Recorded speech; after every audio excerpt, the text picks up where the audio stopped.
When it first came out in 1972, the Rolling Stones' Exile on Main Street was panned by some critics for its multiple musical genres and lack of hits. Today, it's considered one of the greatest rock and roll albums of all time. Now, the Stones are re-releasing Exile, and I had a chance to sit down with two iconic members of the band, Mick Jagger and Keith Richards. The Rolling Stones' Exile on Main Street. Some critics have called it the greatest rock album of all time. The year was 1971. Sex, drugs, and rock and roll. Was this that period? This was the period.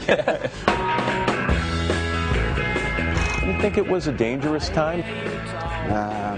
Yeah, it was dangerous. It was during this time that the Rolling Stones found themselves on the run, owing more taxes than they could pay. They fled England before the government could seize their assets.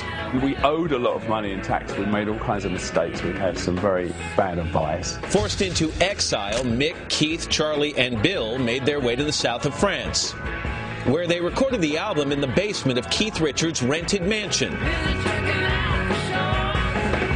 But it started, after a week or so, it started to sound good, and it sort of had a character of its own. And that made the album more interesting, perhaps, and more sprawling, more eclectic, more everything. I kind of started to feel it was special when Mick and I looked at each other and said, it's got to be a double album. Take one. 38 years later, the album is being re-released with 10 never-before-heard tracks.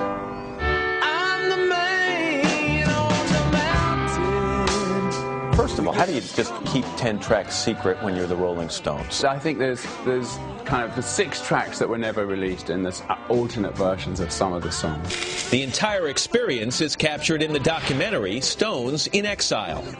The odd time you come up to the surface, oh, they'd be partying up there. So you never knew quite what you were going to meet.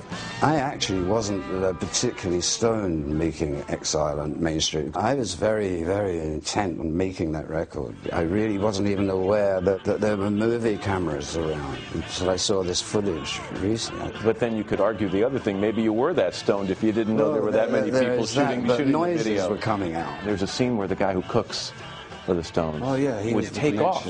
Yeah, he would take off on Thursday so he could go to Marseille and get heroin. And as you're discussing it, there's a scene where you're there with your son, and he's blowing out his birthday candles. He can't be more than 3 or 4 years old. As a father now, in his two. Yeah. So as a father now in his 60s, when you look back, do you ever stop and think, what did I do? I don't know, it was a different time. And after all, my son is now 42 and very strong and healthy, and we had a great childhood. Was the album greatly influenced, though, by drugs and drug use and alcohol? In the subject material, it's not really written about that particularly. You know, there's a few odd side references. All of the music at that time was being made with that, more or less with that influence. So this is an album where you look and say, we couldn't have made that album sober, or we couldn't have made that's completely that you can't tell. You can't ever say, would you have written that song if you'd have been sober? Well, you might have done, yeah. You could have written it sober, maybe you'd have written it drunk. That's all just hypothetical stuff. If my job is to sing or write a song over it, it doesn't matter if it's something that was done last week or something that was done 40 years ago. To be honest, it's just music. And if it holds up, it holds up. What has held up is the relationship between these two rock and roll icons. You have a great quote that I want to read you. You say, Mick needs to know what he's going to do tomorrow. Me, I'm just happy to wake up and see who's hanging around. Mick's rock, I'm roll.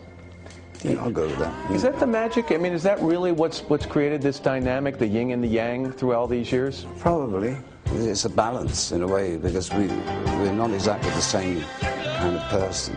And, but whatever it is, when we work together, it balances out. I mean, I don't really want to go into it too much, because if I find out the secret, you know, it might grow up, you know. And yes, I ended our interview by asking Mick the same question I ask him every time I interview him. Are the Stones going back on tour? His answer, no concrete plans, but he would love to. And by the way, the re-released Exile on Main Street comes out tomorrow, followed by the DVD on June 22nd.